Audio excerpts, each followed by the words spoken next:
This video is made for adult collectors because he looks like cake.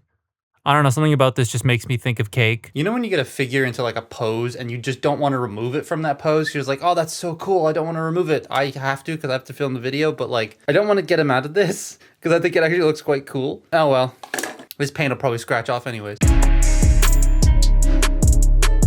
So this wave has kind of been hasn't it? We've gotten some pretty neat new molds, some neat partials. Well, one partial I'm interested in and the other I just got because it came in a case. And then two underwhelming leaders. Underwhelming to me because this is my favorite size class, right? So if it's a wave like, well, this, I'm gonna be a little disappointed. Scourge I was really hoping was a new mold because the original is based on concept art and they're known now to make things look a bit more comparable to their on-screen counterparts, doing remakes and all, but he's the same old figure. I also don't remember him being that hard to find back then, but that could be like a regional difference thing. This though, I was expecting this to not be the legacy one again, but it is, with new paint. That new paint will cause my biggest issue with this figure, but I'll get to that later. I will say this does look nice. I like this deco more than the last two that they did. Dramatic Capture one looks way nicer to me still, but for a mainline Hasbro thing, this works quite well. I did ask Evan though why this didn't get a new mold, and he said it was partially a budget thing, but mostly because they felt the legacy mold worked well enough for what they wanted that they didn't need to retool anything, they just redecoed it. And honestly, it makes sense. It's not a horrible figure. It hits all the Blitzwing notes pretty well, sometimes a little too well. My biggest issue though is the paint they used. It chips a lot. I will preface, a lot of this is really minuscule right now, but it probably will get bigger the more I transform this thing. The hip skirts were where I first noticed it. They're off the same sprue as the thighs because these are the only gray parts on the figure. The original Blitzwing had painted silver thighs, so the hip skirts didn't need to be painted because the thighs were purple originally. But here, it's the other way around, and it's that thick matte paint. Plus the crotch is painted too, so when you use the hip skirts, yeah, it just scratches the paint off. They've both chipped. Granted, it's in areas you don't really see unless you move the waist joint around, but also like, it shouldn't do that, especially when I'm paying 76 Canadian dollars for this thing. Oh yeah, this was bought at Heroes World. Here's the box, not sponsored. The other bit of paint chipping is the cockpits. Both of them have chipped. On the one side on the front, it was just like that out of the box, even if it is tiny, and on the other side, it was the landing gear that rests against the cockpit. And then the feet and the tail fins are also painted. They haven't started chipping, but they do make direct contact with the surface you're standing him on, and that worries me. Everything else about this is honestly fine. It's just what they chose to paint, and given how the mold is laid out, that bugs me. They did fix a couple things though, like the tolerances in the robot feel way better, and the visor doesn't have that noticeable seam running down the center of it anymore. I also worry about the gray on both the inner wings and the treads. Oh, and the wings themselves are chipping at the legs down here because that's where the tail fins meet in jet mode. Yeah, all of this makes this thing less inviting for me to want to mess with because I feel like it might just start flaking. The accessories remained unchanged. He comes with his gun, his other gun, and a sword, but they made sure to include his iconic boxing gloves that we all remember from the movie, along with Megatron's tank mode, and I don't really care, to be honest. I just think it's funny that they still packed the defunct Energon monster hands in here. I would love to see what that concept was going to be. I still think it's weird that the head sits a little bit in front of the shoulders. It just makes him look off in most poses.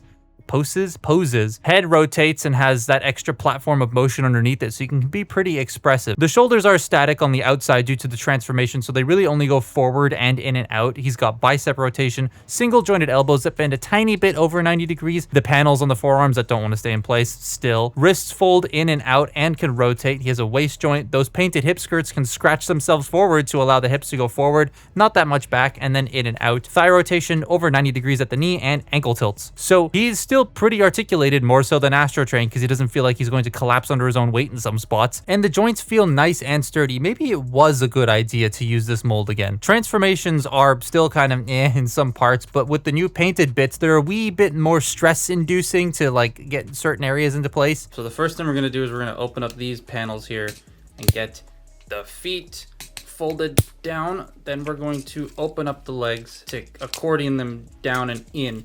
Now, for some reason on this copy, right, these pegs just have a tough time lining up with stuff. Like you gotta really wiggle it and push it until it gets into place, and I never really had to do that on the last copy, but like that, it still works. It's just weird. So again, you open that up, accordion that in, then close. Oh, come on.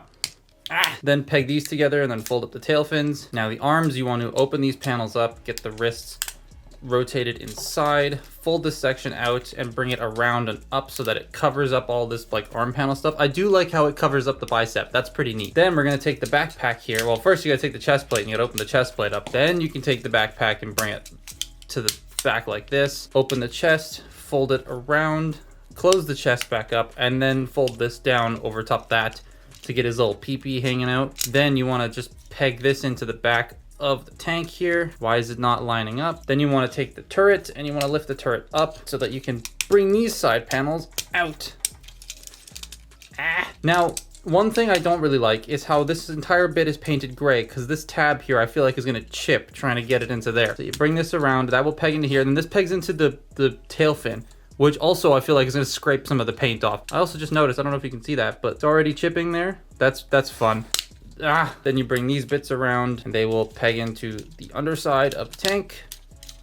Bring the turret forward, rotate it 180 degrees, open this up, fold out the turret, and there you have tank mode. Yay, he still has a thing hanging out the front. Tank mode still has a chode. Yeah, this was there in like the original on-screen model, but it didn't stick out this much. Not to mention, like I said before, it started to chip. But I like these colors. I don't know, something about it makes me think of like a lemon cake or something. Like it looks soft with this shortbread tan and grape crush purple. Maybe I'm just hungry, I don't know. Other than the PP on the front of the tank, it cleans up pretty well and stays together nicely, and his boxing gloves can peg into the turret to become enormous missile pods, the turret of which can rotate and go up and down. But robot and tank are the better of the three modes. Every triple changer has a sacrificed mode, and for this Blitzwing, it's the jet mode.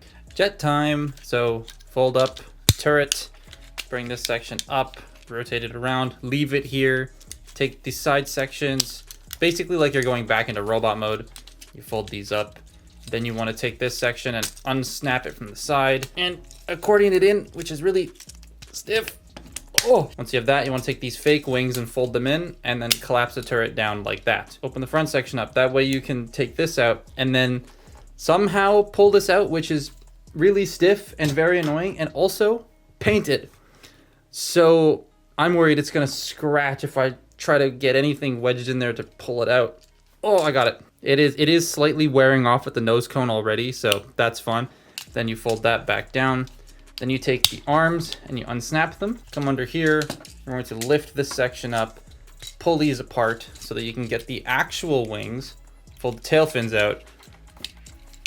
Fold out the wings and then get those up, bring those up, fold this up. What is Astro Train's gun is just rattling on the table. And then bring this whole section back again.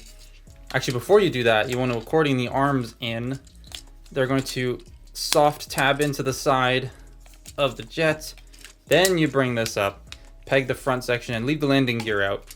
This is going to peg into the back of the shoulders on both sides, and it's going to peg back into the same spot it did in tank mode. And then you fold these flaps forward, and there you have a brick with a nose cone and some wings. Yeah, it still kind of looks like shit. These colors are nice, sure, but yeah, all that crap underneath is just a bit of a turnoff for this mode. Not to mention the thing I said earlier about the tail fins chipping the paint on the wings. And in the end, I do still think this mold is fine enough, but the addition of the paint issues on mine make me like it less than the original Legacy. And it doesn't help that the original Legacy Blitzwing is so cheap because he got a package refresh. Like, you can get a sealed one for less than $40. It did not hold its value. They didn't change the details on this too to smooth it out like they did with Shockwave, so even if you do get the old one, it would still technically be able to fill the shoes of this. Yes, the colors on this match the movie more, but if you're okay with the darker shade and less paint chipping, then like honestly I'd recommend tracking down the old one over this unless you really want these new colors. But that's my look at 86 Blitzwing. Follow me on Twitter and Instagram, and I'll see you next time. Bye bye.